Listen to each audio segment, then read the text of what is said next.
आणि असं जर बोललं तर कधी कधी आम्हाला म्हणतात तुमची भाषा ती सगळी गुंडावानी वाटते, तुम्ही गुंड आहात का?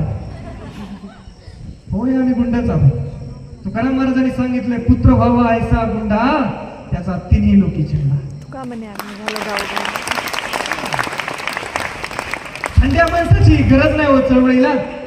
इथं गुंडच पाहिजे. गुंड म्हणजे काय लगे दादागिरी नाही, इथं विचारांची गुंड पाहिजेत आम्हाला. आणि आता कसं आहे, आता त्यांनी जर तलवारी घेतल्या तर आपण बुद्धाला मानणारे माणसं. त्यांनी कितीही काय बोलू द्या, आम्ही अहिंसक आहे. पण एक लक्षात घ्या, हम अहिंसक है, नपुंसक नाही. बुद्धाने सांगितलं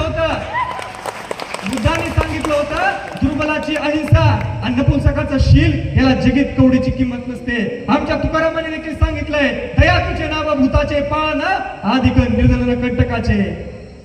आणि हे आम्हाला सांगितलं की तुकोबाची अहिंसा बाबासाहेबांनी जपली. बाबासाहेबांनी तुकोबाचे अभंग आपल्या मुकनायकवर छापलेले आहेत. बाबासाहेब आणि संत साहित्याचे बाबासाहेब खूप मोठे अभ्यासक होते.